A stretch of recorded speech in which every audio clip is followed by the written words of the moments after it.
এই মুহূৰ্তত দিবলৈ ওলাইছো এটা অতি চাঞ্চল্যকৰ খবৰ। মহানগৰীৰ বামুণী মৈদামত এক চাঞ্চল্যকৰ হত্যাকাণ্ডৰ ঘটনা সংঘটিত হৈছে। বামুণী মৈদামৰ ৰেলৱে কলনীত সংঘটিত হৈছে এই ভয়ানক হত্যাকাণ্ডৰ ঘটনাটো। বামুণী মৈদামৰ ৰেলৱে কলনীৰ এটা গৃহত উদ্ধাৰ হৈছে 3জনকৈ লোকৰ মৃতদেহ। পিতৃ মাতৃ আৰু নৱম শ্ৰেণীৰ কন্যাৰ মৃতদেহ উদ্ধাৰৰ লগে লগে অঞ্চলটোৰ ৰাইজ আতংকিত হৈ পৰিছে। জানিব পৰা মতে স্বামী লোহিত ঠাকুৰীয়া নামৰ ব্যক্তিজনৰ মৃতদেহটো চিপ লোৱা অৱস্থাত উদ্ধাৰ হৈছে আৰু পত্নী জুলি ডেকা আৰু কন্যা ঋতিকা ডেকাৰ মৃতদেহ তেজেৰে লুটুৰি পুটুৰি অৱস্থাত ঘৰৰ মজিয়াত উদ্ধাৰ হৈছে। স্বামীয়ে পত্নী আৰু কন্যাক হত্যা কৰি নিজে আত্মহত্যা কৰাৰ সন্দেহ প্ৰকাশ কৰিছে স্থানীয় ৰাইজ আৰু আৰক্ষী প্ৰশাসনে। জুলি ডেকা ৰেলৱে বিভাগৰ 4ৰ্থ শ্ৰেণীৰ কৰ্মচাৰী ৰূপে কৰ্মৰত হৈ আছিল বুলি জানিব পৰা গৈছে। ঘটনাস্থলীত চানমাৰী আৰক্ষী আৰু ৰেলৱে আৰক্ষী উপস্থিত হৈ তদন্ত আৰম্ভ কৰিছে। লগতে CBI আৰু ফৰেনচিকৰ দলো উপস্থিত হ'ব বুলি জানিব পৰা গৈছে।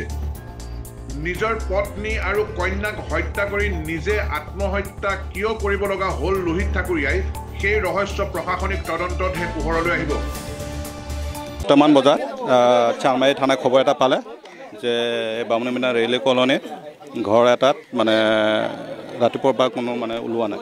তো সেইটোৱে থানা মানুহ আহিলে, আহি পেলাই ইয়াত দৰ্জাটো খুলি পেলাই দেখা গ'ল যে ভিতৰত তিনিটা ডেড বডি পৰি আছে।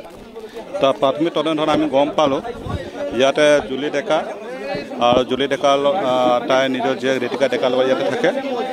আৰু যোৱাকালি ৰাতি জুলি ডেকাৰ হাজবেণ্ড মানে ছেকেণ্ড হাজবেণ্ড লোহিত ঠাকুৰীয়া যোৱাকালি ৰাতি ইয়াতে আহিছিলে, আহি পেলাই ইয়াতে থাকিলে। তাৰপিছতে ৰাতি ইয়াতে কিছুমান মানুহে শুনিলে যে কাজিয়া হৈ আছে, এই কথাটো থানাত জনোৱা নাছিলে। তাৰপিছত আজি আহি পেলাই পুলিচে দেখা পালে যে ভিতৰত মাৰ্ডাৰ হৈছে আৰু আমি গম পাইছোঁ ইতিমধ্যে তদন্ত কৰি পেলাই লোহিত ঠাকুৰীয়াই জুলি ডেকা আৰু তাইৰ জীয়েক ঋতিকা ডেকাক মাৰ্ডাৰ কৰিছে। মাৰ্ডাৰ কৰাৰ পিছত নিজে আত্মহত্যা কৰিলে। লিখাই পেলাই নাই এটা মেছেজ ইতিমধ্যে লোহিত ঠাকুৰীয়াৰ ঘৰৰ মানুহ আহিছে আৰু ঘৰৰ মানে মেছেজ এটা ৰাতি দিছিলে কাজিনক। লোহিত ঠাকুৰীয়াই নিজৰ কাজিনক দিছিলে যে মই এই কি নাম জুলি ডেকা আৰু তাই জীয়েকক হত্যা কৰিলোঁ আৰু নিজে আত্মহত্যা কৰিলোঁ। কাৰণ আমি এতিয়া উলিয়াই কেইমাহমান যোৱা বছৰ কেইমাহমান আগতে জুলি ডেকাই লোহিত ঠাকুৰীয়াৰ এগেইনষ্টে কেছ এটা দিছিলে যে জীয়েকক মানে শাৰীৰিকভাৱে তেওঁ মানে অপদস্থ কৰা বুলি। সেই কেছত পক্সো কেছ এটা ৰুজু হৈছিলে আৰু সেই কেছত লোহিত ঠাকুৰীয়াক এৰেষ্ট কৰা হৈছিলে আৰু কেছত চাৰ্জশ্বিট কৰা হৈছিলে। এৰেষ্ট কৰা হ'ল আৰু চাৰ্জশ্বিট কৰা হৈছিলে। মানে এইটো আমি মানে অফিচৰ পৰা শুনা পালোঁ 2টামান বজাত মানে জুলি ডেকা মানে মাৰ্ডাৰ হৈছে, কোনে মাৰিছে গম নাপায়। তাৰপিছত আৰু আমি আৰু চবেই মানে দৌৰি আৰু কিনো হ'ল জুলি ডেকা। কালি তাৰপৰা অফিচত গৈছে, কালি সদায় গৈছে, খালি আজি যোৱা নাই। আজি ফোন কৰিছে চুইচ অফ পাইছে। চুইচ অফ পালে কিবা হ'ল, কিবা অসুবিধা হ'ল লাগিছে। 2টামান বজাত পালোঁ বোলো জুলি ডেকা মাৰ্ডাৰ হৈ ৰুমতে পৰি আছে। তাৰপিছত আমি আহিলোঁ আৰু অফিচত পৰা আহি ইয়াতে এতিয়ালৈ আমি গোট খাই আছোঁ, ৰৈ আছোঁ ইয়াতে আৰু শুনিলোঁ আৰু মানে 2জন কিছুমান NGC ডিজেল ছেট নিউ গুৱাহাটী।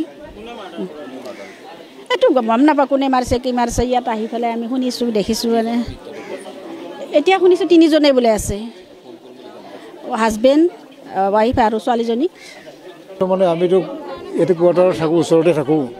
ডিউটিৰ পৰা আহি ঘৰত মই ৰেষ্ট কৰি আছিলোঁ। মোৰ ছোৱালীজনী টিভি চাই আছিলে, কৈছে দেউতা তোমালোকৰ ওচৰতে কিবা মাৰ্ডাৰ হৈছে, ঘৰৰ ভিতৰতে মৰি আছে, বহুত মানুহ টিভি দি আছে। মই সেই বুলি গম পাই আহিলোঁ। আহি দেখিছোঁ যে চব আমাৰ ষ্টাফ, অফিচৰ ষ্টাফ, ডিজেল ছেটৰ গোটেইবিলাক আমাৰ এই ছোৱালীবিলাক আমাৰ ভণ্টি চিষ্টাৰে আমাৰ ষ্টাফ।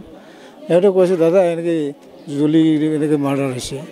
মইতো শুনি আচৰিত। আমাৰ ভাস্কৰ মই তাকে কথা পাতি আছোঁ। তাই বৰ ভাল ছোৱালী আছিল, কিন্তু মানুহটো ভাল নহয় বুলি এনেই অহকানি পহনি শুনি আছিলোঁ। কিন্তু আজি এই ঘটনাটোহে গম পালোঁ যে কিমান ভয়াৱহ আৰু দুৰ্বিবহ মানুহ আছিলে। ভাবিলে আচৰিত আৰু কি ক'ম, বেয়া লাগিছে। শুনিছোঁতো মানে জুলি ছোৱালীজনী আৰু এই পিছৰ হাজবেণ্ডজন বুলি শুনিছোঁ। News desk report E24 live breaking.